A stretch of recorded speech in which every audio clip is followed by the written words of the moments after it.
What's going on, YouTube? Another weekly thought been going through, and wrote a little stuff down for this one. And I've kind of touched on something like this before when I was talking about the millennial dilemma, but what it's really breaking down to, and the reason this came up is, I was having a conversation with an older guy recently. I was actually trying to buy his property. He lives up the street from me, or owns a property up the street from me, a duplex. And I messaged him, and he just had this fear for the future. And I think that's what I'm seeing right now in these times that we're in. We're currently in January, end of January 2026. And I just think so many people have this fear of the future. They're fearing what's coming, and they're afraid of everything. It just seems like they're afraid of everything. Everything is coming, and everything's coming down on them, and they're just so afraid. And I get it. So there are some logical reasons for uncertainty. There's a lot of them. So the ones I have written down. So we have AI, right? So a lot of people are watching AI come, and AI, the promise of AI coming to take your jobs, and all of these companies that we all use on a day-to-day basis, whether that be Amazon, Google, everything, Target, McDonald's, they're putting AI into their stuff, or machines, and adding automations and adding self-checkouts. Everybody's a little bit afraid for what that has to do with their job. Like, we've all been kind of playing around with ChatGPT lately, and Claude, Gronk, and you can see that these tools are smart. They are very smart. So when I wrote my book, instead of having to pay for a whole editor, I went through and used ChatGPT, and ChatGPT helped me kind of get the editing correct after I finished writing it. And it's like, we're watching these AIs slowly start to take jobs that I think a lot of people thought they were going to take, not the blue collar jobs, but the entry level jobs. We're seeing them take, so that was an editor job. We're seeing them take lawyers. I was listening to a video the other day, and the guy says I think it was Ben Mala, and he was saying that his kids, whenever they get contracts and stuff, they put them into the AI. AI is reading through these contracts. Me, when I get blood tests, anything to do with my health, I put it into ChatGPT, and I say, hey, remember all of this health information for when I ask you questions about my health in the future. So I just think there's a fear that's coming down this line, like, holy shit, AI is going to get better than it is now, and we're afraid of that. The next thing is, especially the people my age and even a little older, I'm a millennial, they went to school for these jobs that their parents told them, hey, you go to school, spend 4, 6, 8 years, and when you come out, there's going to be a job for you. And this feels like pre-AI, but I think maybe it's a part of AI as well. But all these kids now, and me included, I got some student loan debt. I structured in a way that I bought a property in Canada, and it kind of pays my monthly burn, which is sweet. But so many of these people have these huge student loan debts.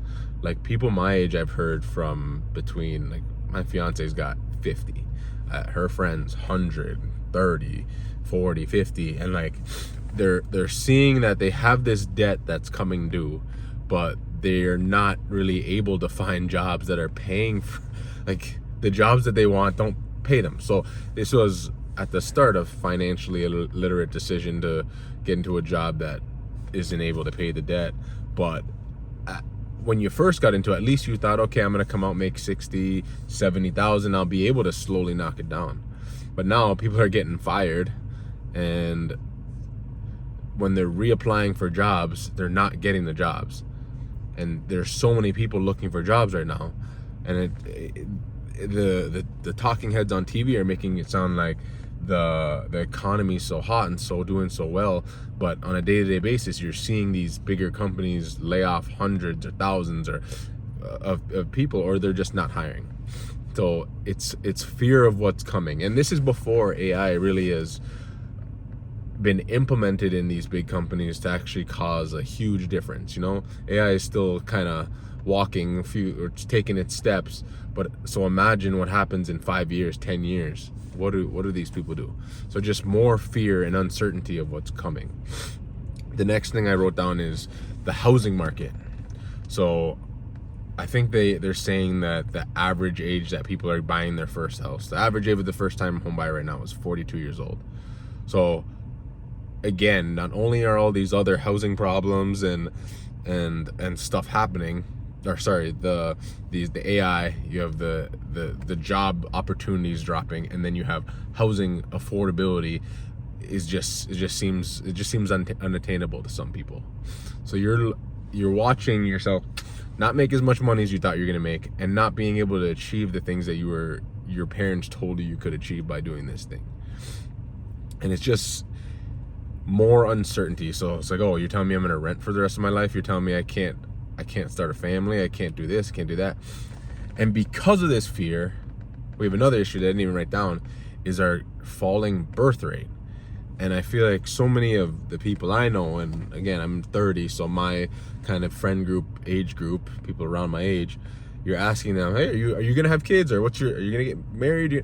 And everybody's just pushing everything. You hear people saying, oh, I'm not ready, and I don't have enough money, I don't make enough money for a kid, and I don't know how I'd afford that.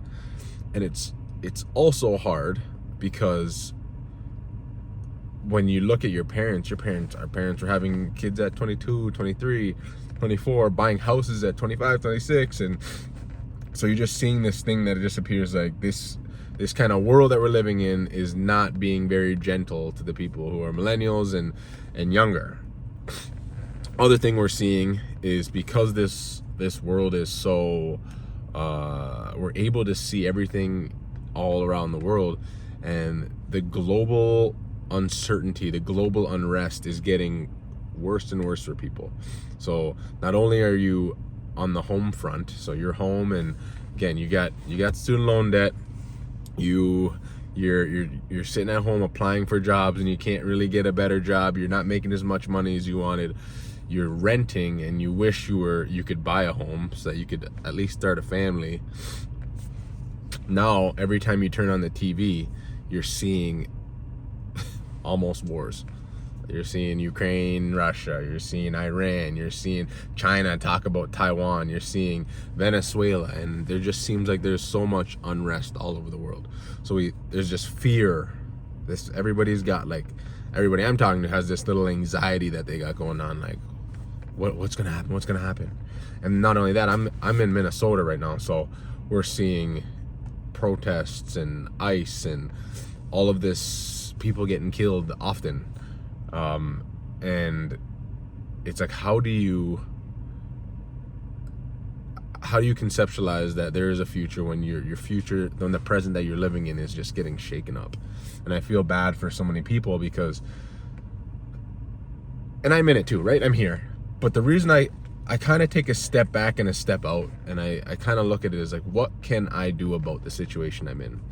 And I think it's so easy to allow yourself to get anxious about everything and anything. It's very easy because there's so much stuff to get anxious about. But a lot of times I just think, what can I do about this? What can I do about the war in Ukraine? Okay, I can send the money. I could protest. But how does that affect my life, you know? And I think so many people want to go fix other things versus turning around and fixing themselves. We have the ability to continue to work on ourselves through all of this life misfortune. And I believe that is our goal.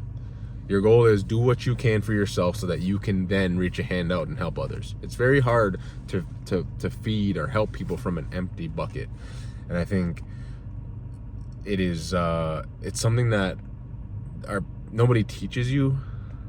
Nobody tells you that you need to work on yourself and make sure that you're in good standings before you begin to work and help in other people. And I don't mean not helping at all. Like, if there's somebody on the street and you want to help them out, sure. But I can't, and you can't just go stop the war. You can't stop a war. You need to figure out your house first. And again, that's part of the reason why, like, in my head, I believe that you have to the goal should be get a lot of money, then help a lot of people.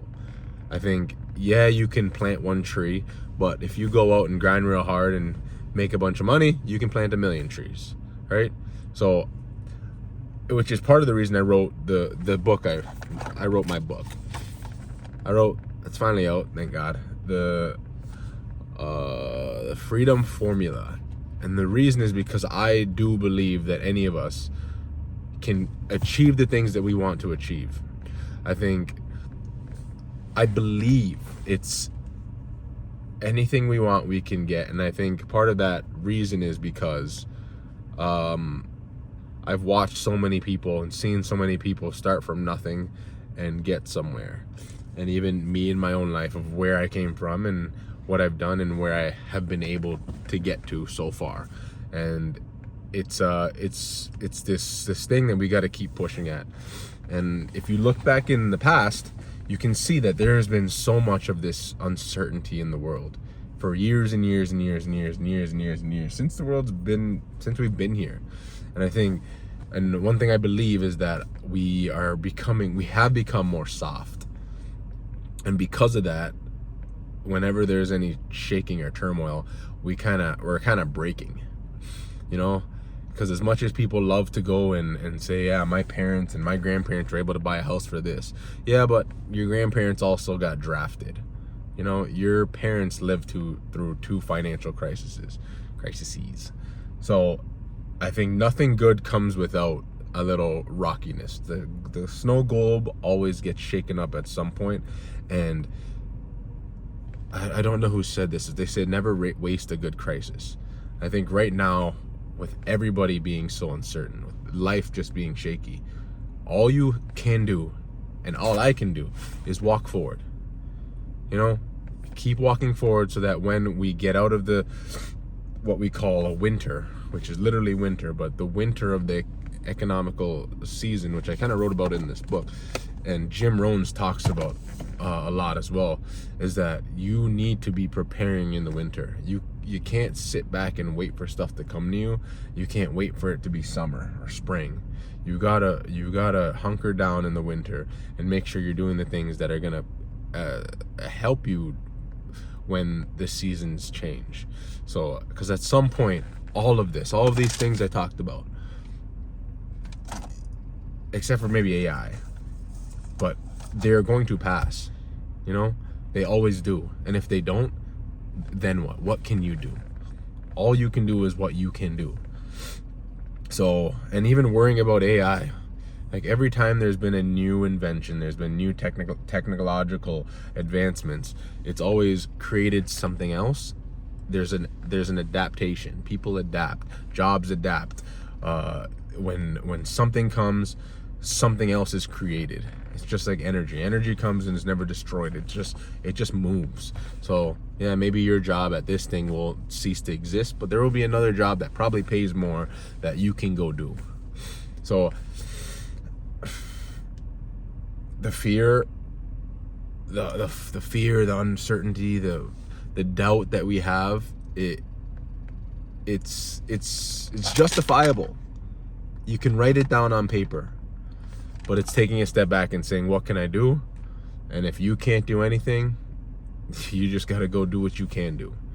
So that's what I'm doing in this economy, and that's what I'm telling people around me. That's again why I wrote this book. It's to show people that, hey, there is always something you can do, and there's always something you can learn. You can always be forever learning and forever getting better. And in a time like this, you don't want to get left behind. And whether that be you go learn about AI, or you learn how to source deals, you learn to start having conversations, building your network. So, because at a certain point the summer will come back. We will be out of this winter, and the people who are working now and grinding and doing the things they need to do will be propelled forward when all this is over. So thank you for watching the YouTube video. Hope you learned something. And if you want a copy of my book, I'm gonna put a little link in the bio. It's a short read, 120 pages. I wrote it for people who are on the move, and just tried to cut out all the fluff. So yeah, thanks again. Drop me a like, drop me a subscribe. Have a good day.